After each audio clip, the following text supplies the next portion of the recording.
Hello friends, doctor Jitendra. ஒரு வாரம் ஆயிடுச்சு போன வீடியோ போட்டு. எத்தனை நாள் ஏன் ஆச்சு அப்படின்னு பார்த்தீங்கன்னா, ஒரு சின்ன வெக்கேஷன் எடுத்திருந்தேன். திருப்பியும் கோவா போயிருந்தேன். இந்த வாட்டியும் நிறைய வீடியோ ஷூட் பண்ணியிருக்கேன். கோவா பார்ட் 2 நம்மளுடைய விலாகில் ரிலீஸ் பண்ணலான்னு யோசிச்சுட்டு இருக்கேன். ஸோ அதனால தான் ஒரு வாரமாக இந்த வீடியோவும் போடல.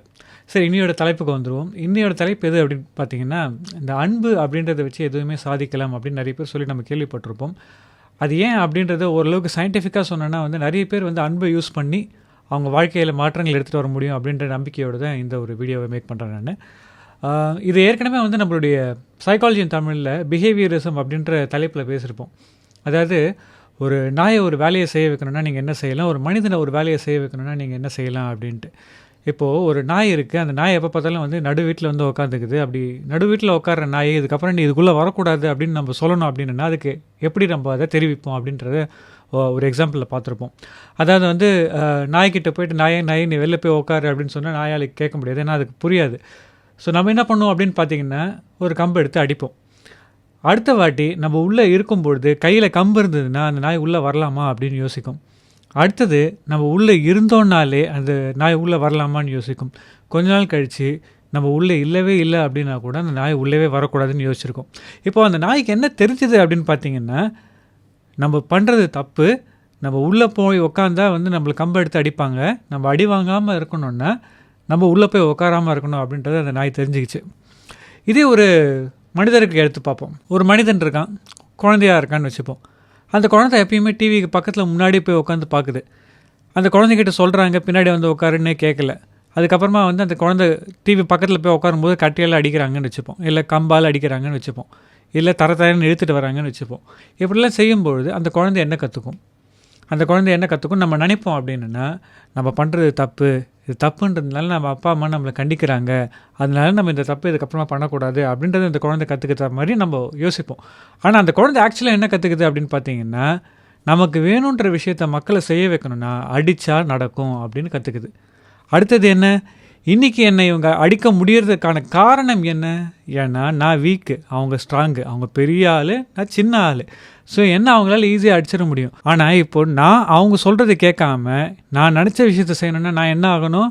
நான் பெருசாக இன்னும் சக்தி வாய்ந்தவன்னு ஆயிடணும். அப்படி ஆனதுக்கப்புறமா நான் என்ன பண்ணுவேன்? என்னை இவங்க அடிக்க வரத்துக்கு முன்னாடி அவங்கள அடித்து நான் ஓரமாக உட்கார வச்சுட்டு நான் நினச்சதை நான் செய்ய ஆரம்பிப்பேன் அப்படின்றது அந்த குழந்தை கற்றுக்குது. இப்போது கிட்டத்தட்ட நடந்த 2 விஷயங்களும் ஒன்று தான். ஆனால் ஒரு மனிதனுக்கு எடுத்துக்கிட்டிங்கன்னா அதை அந்த மனிதன் வேறு மாதிரி புரிஞ்சுக்கிறான். இதை தான் இயக்குனர் பார்த்திபன் ஒரு படத்தில் காமிச்சிருப்பார். எந்த படம்ன்றது எனக்கு சரியாக ஞாபகம் இல்லை. அவங்களுடைய அப்பா ஒரு இன்ஸ்பெக்டராக ஒரு சின்ன வயசில் அடிச்சுக்கிட்டே இருப்பார். அப்போல்லாம் எண்ணிக்கிட்டே இருப்பார். ஏன் அப்படின்னா, பெருசாக நான் திரும்பி அடிக்கணும்ல அப்படின்னுவார். மனிதனுக்கும் மிருகத்துக்கும் நிறைய வேறுபாடுகள் இருக்குது. அதில் இதுவும் ஒன்று அப்படின்றது தான் ரொம்ப முக்கியமான விஷயம். இதில் என்ன அப்படின்னு பார்த்தீங்கன்னா, இதோடைய டெக்னிக்காலிட்டிக்குள்ளே நம்ம போனோம் அப்படின்னா அந்த பிஹேவியரிசம் அப்படின்ற வீடியோக்குள்ளே போய் பார்த்தீங்கன்னா உங்களுக்கு தெரியும். ஆனால் மனிதனுக்கு எப்பயுமே என்ன அப்படின்னு பார்த்தீங்கன்னா, தனக்கு ஒரு விஷயம் கிடைக்கல அப்படின்னா அதை தடுத்தவங்க மேலே கோவம் தான் வருமே தவிர அது நமக்கு கிடைக்காம போனதுக்கான காரணம் நம்ம கிட்ட இருக்க பிரச்சனை தான் அப்படின்றது மனிதன் நிறைய இடத்துல யோசிக்க மாட்டான். அதில் தான் நிறைய பேர் இன்னும் அவனுக்கு எல்லாம் கிடைச்சிச்சு, எனக்கு இன்னும் எதுவும் கிடைக்கலையே அப்படின்னு சொல்லிட்டு இருக்கிறதுக்கான காரணமும் இதுதான். இது ஏன் நான் இந்த எக்ஸாம்பிள் இங்கே சொல்கிறேன் அப்படின்னு பார்த்தீங்கன்னா, இன்றைய காலகட்டத்தில் ஆன்லைன்லேயும் சரி நம்ம மக்கள் இடத்துலையும் சரி நிறைய இடத்துல பரவலாக இருக்கிற ஒரு தாட் என்ன அப்படின்னு பார்த்தீங்கன்னா, அடித்தா நடக்கும், தட்டினா கிடைக்கும், ஒரு விஷயத்தை உங்களுக்கு வேணும்னா அதை பிடிங்க எடுத்துக்கிட்டால் தான் முடியும். இந்த மாதிரியான விஷயங்கள் இன்றைக்கி பரவலாக நிறைய இடத்துல பரப்பப்படுது. இது சரி அப்படின்னு நிறைய பேர் எடுத்துக்கிறாங்க. சில இடத்துல பிடுங்கப்படணும் அப்படின்றது இல்லாமல் அடித்தா கிடைக்கும் அப்படின்ற மாதிரியான விஷயங்களும் நிறைய இடத்துல பரவலாக இருக்குது. ஆனால் இதில் ஒரு சின்ன பிரச்சனை என்ன அப்படின்னு கேட்டிங்கன்னா, நம்ம யாரை அடித்தாலும் அவங்களுக்கும் அந்த தழும்பு அப்படின்றது மனசில் ஆறாத வடுவாக மாதிரி உட்காந்துரும். நம்ம அடித்தவங்களும் திரும்பவும் ஒரு காலத்துக்குள்ள நம்மளை திருப்பி அடிக்கணும் அப்படின்றதுக்காக வெயிட் பண்ணுவாங்க. இப்போது அவங்க அடிக்காமே விட்டுறணும் அப்படின்னு கேட்டிங்கன்னா, ஆமாங்க அதுதான் நல்லது அப்படின்றது என்னுடைய கருத்து.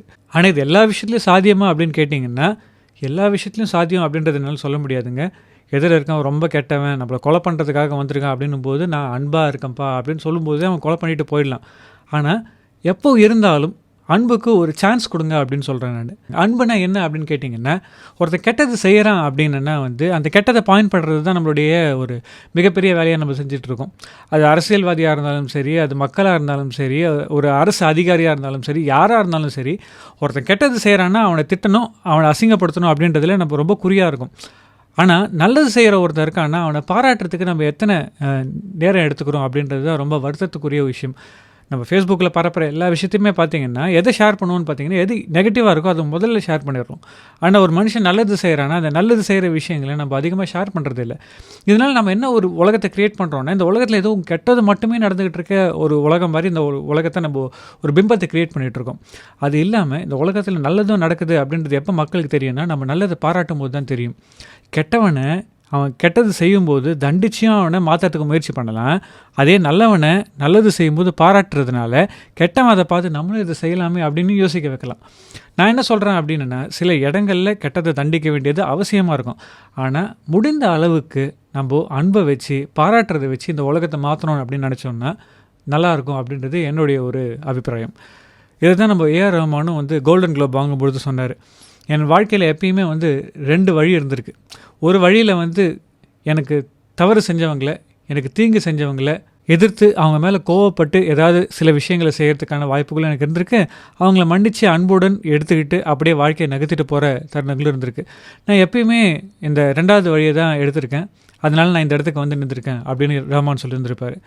இது ரஹ்மான் சொன்னது அந்த காலகட்டத்தில் சொன்னது ரொம்ப அவசியம் அப்படின்னு நான் கருதுகிறேன். இப்போது நம்ம அப்துல் கலாம் சார் எடுத்துக்கிட்டிங்கன்னா அவர் அணுகுண்டு தயாரித்தார். ஆனால் அணுகுண்டை தயாரிக்கும் பொழுதும் அன்போடு தான் இருந்தார்.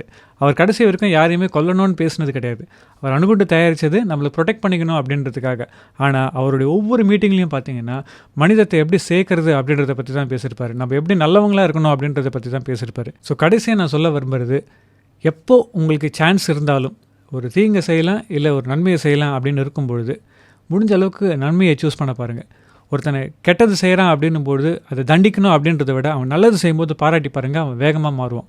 இது உங்களை சுற்றி இருக்கிறவங்கள மட்டும் இல்லை, நீங்கள் சந்திக்கிற யாராக இருந்தாலும் சரி, உங்களுடைய வாழ்க்கையில் நீங்கள் எதிர்கொள்கிற எந்த மனிதராக இருந்தாலும் சரி, இதை அப்ளை பண்ணி பாருங்கள். உங்கள் வாழ்க்கையில் கண்டிப்பாக மாற்றம் தெரியும். நீங்களே ரொம்ப ஒரு பாசிட்டிவ் பர்சனாகவும் உங்ககிட்ட எல்லாரும் பேசணும் பழகணும் அப்படின்ற ஆசை கொண்டும் பழகுவதை நீங்கள் கண்டிப்பாக உணரலாம். இந்த மாதிரியான என்னுடைய பர்சனல் கருத்துக்களை நீங்கள் பார்க்கணும் அப்படின்னா இந்த யூடியூப் சேனலுக்கு சப்ஸ்கிரைப் பண்ணலாம்.